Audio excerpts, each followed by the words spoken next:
আলহামদুলিল্লাহ, আলহামদুলিল্লাহ। স্বপ্ন দেখতে সবাই ভালোবাসে। সেই স্বপ্নকে বাস্তবায়ন করতে জীবনের শেষ অবধি মানুষ লড়ে যায়। তাই না? আসসালামু আলাইকুম ওয়া রাহমাতুল্লাহি ওয়া বারাকাতুহু। কেমন আছেন সবাই একটু বলেন তো? আলহামদুলিল্লাহ অনেকদিন পর বলছি। আলহামদুলিল্লাহ সত্যি অনেকটা ভালো আছি এখন আমি। অনেকটা ভালো আছি বলতে এতটুকুই যে সাহেব রান্না করে খাওয়াচ্ছে। হেল্পারি করতে পারছি, টুকিটাকি কাজ করতে পারছি। আর সকালের নাস্তা-টাস্তা কিছুটা শেয়ার করছি।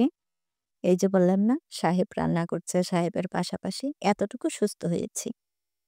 আসলে বয়স বাড়ার সাথে, সাথে আমাদের সুস্থতা বা কখন কি হয় আমরা কেউ বলতে পারি না।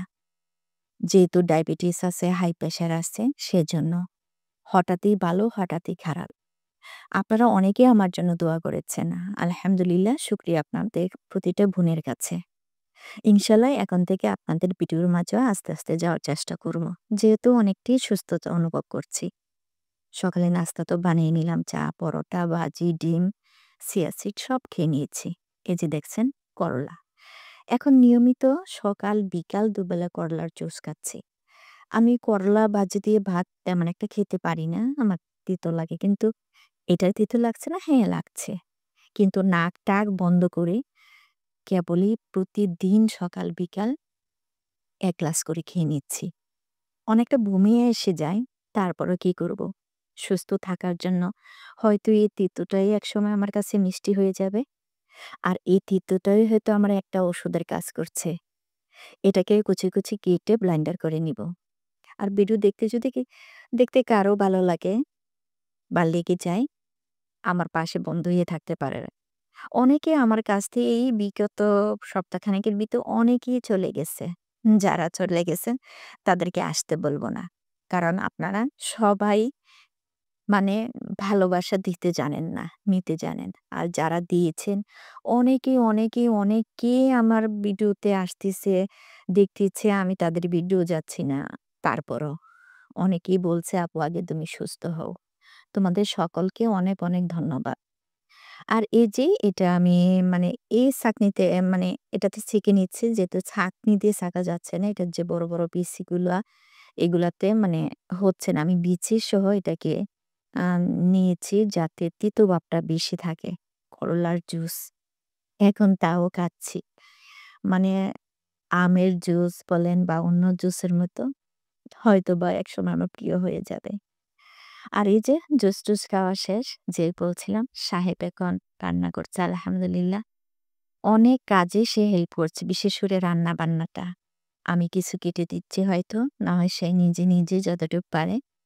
তারপরও ছেলে মানুষ হিসেবে অনেক, অনেক, অনেক পারতেছে। রান্নাটা করে দিয়ে সে তারপর কাজে চলে যাচ্ছে। সকাল সকালই বা ১০টা-১১টা পর্যন্ত ঘরে আমাদের সময় দিয়ে রান্না-টান্না অনেকটাই কমপ্লিট করে দিয়ে তারপরে চলে যায়। আমি রাইস কুকারে একটু ভাত করে নিই বা কখনো, কখনো ভালো লাগলে শরীরটা তখনই আমি রান্না করছি। এটা সবজি পড়বে। যেহেতু এখন আমার ভাতের পরিমাণটা কম খেতে হচ্ছে। আসলে হয়েছে কি? আমি একজন ভাতপ্রেমী। অনেকে আছে না যে অনেক খাবার খায়, যা নাস্তা খায়। আমার মনে হয় কি? বা নাস্তা খাওয়ার সময় যদি কেউ আমাকে একটু ভাত সাধতো, আমার মনে হয় সেটাই ভালো হতো। বাঙালি হিসেবে এক্ষেত্রে আমি ১৬ আনা শাক থাক। কারণ ভাত দিয়ে পেটটা ভরলে ভাত, ভর্তা, সবজি, ভাজি তাহলে আমি স্বস্তি। আর সেক্ষেত্রে যখন আমার ভাতটাই কাল হয়েছে আর কয়দিন মা ছিল, চাচী ছিল, চাচা ছিল, মায়ের হাতের রান্না ছিল। আসলেও আমি একটু নিয়ম মানিনি। পেট ভরে ভাত খেয়েছি। ডায়াবেটিস তুঙ্গে উঠে গেছে। তাকে নামাতে হলে এখন ভাতটা না খেয়েই থাকতে হবে। শুধু দুপুরবেলায় একবেলা ভাত খাচ্ছি।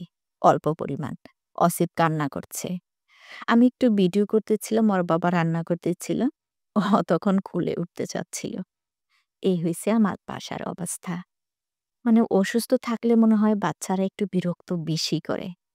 কুলে নিতে পারছিলাম না বলে। ওর বাবা রান্না করছিল শেষ পর্যন্ত দেখেন রান্নাঘরে সে শুয়েই পড়েছে। আর এভাবে গড়াগড়ি দিতেছিল। অসিবের খিচুড়ি। ওর বাবা রান্না করতে, করতে ওদিক থেকে আমি একটু খিচুড়ি গরম করে নিয়েছি যে ওকে যতটুকু খাওয়াইতে পারি।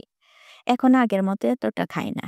অসিবের আব্বু সবজি রান্না করছে, বাঁধাকপি ভাজি করেছে আর পাবদা মাছ এটাও ভুনা করে যা বা ভুনা যাই বলেন এটা করে নিবে। এই তার শেষ দুপুরের রান্না। আর যেহেতু শরীরটা একটু ভাল লাগছে, নসিবের আপু বলছিল যে, "কোথাও যদি একটু তোমাকে নিয়ে ঘুরতে যাই, ঘুরে আসি, কিছু কেনাকাটা করো, হয়তো আরেকটু ভাল লাগবে।" মানে মনের ভালো লাগা, মানসিক দিক থেকে ভালো লাগা। সেইটাকে চিন্তা করে বাইরে চলে গেলাম। আমাদের মিরপুর এই যে ডিওসিস বলে এদিকে। মিরপুর ডিওসিস যারা এই পাশে থাকেন তারা। এখানে একটা আরএফএল এর দোকান আছে। সেই আরএফএল এর দোকান বা আশেপাশে যে আমরা টুকটাক বাজারগুলা করি এখানে বেশ ভালো কিছু দোকান আছে। এখান থেকে এই যে চুলাগুলো ওসিবের আব্বু বলতেছিল যে, "তুমি কোন চুলাটা নিতে চাও বা কি?" এই যে আমাদের শখ আছে তো সাধ্য নেই। এরকম আমরা অনেক কিছু অনেকদিন আগে থেকে শখ করে রাখি। এই মাসে হয়তো এটা কিনবো বা পরবর্তীতে এটা কিনবো। কখনো সেগুলো আমাদের সম্ভব হয়, কখনো হয় না।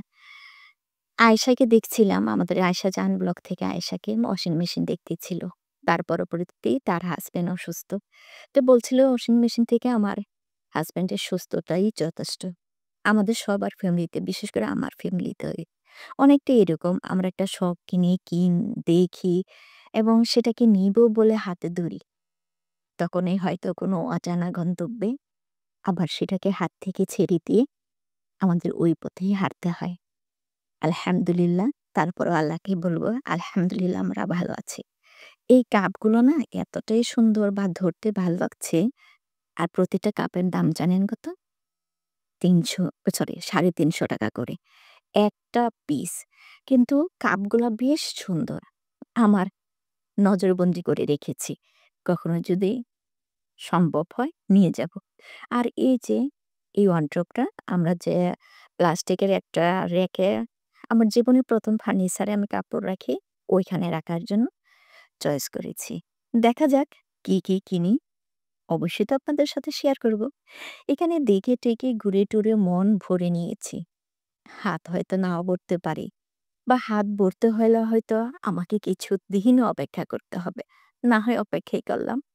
এখান থেকে ঘুরে টুরে কিছু দেখে নতুন ফার্নিচারের সন্ধানে ঢুকে গেলাম আরেক জায়গায়। মনকে অনেকটাই দেখে শুনে যাই দেখি মনে হয়। যখন আরএফএল এর দোকানে গেছি মনে হয়েছে এটা নিবো, সেটা নিবো। আবার যখন ফার্নিচারের দোকানে আসছি মনে হয়েছে এই ফার্নিচারটা, এই খাটটা, এই আলমারিটা, এই ড্রেসিং টেবিলটা যদি আমার ঘরে হতো। চোখ বুলিয়ে রেখেছি। ইনশাল্লাহ নিবো। মনস্থিরও করে ফেলেছি।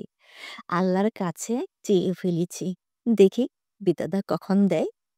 ইনশাল্লাহ হয়তো দিবে। সেই অপেক্ষায় আছি। তারপরে এখান থেকে মানে কিছু বাজার করব। মাছ বাজার, সবজি বাজার আর টুকিটাকি ঘরের জিনিস। মেয়ে ছিল সাথে, অসিত ছিল, ওর আব্বু ছিল। আর আমার কোথাও গেলে না অসিবের আব্বু বলে, কি মাছ নিবা? কি কিনবা?" আমি তখন কিন্তু না কখনোই সিলেক্ট করতে পারি না।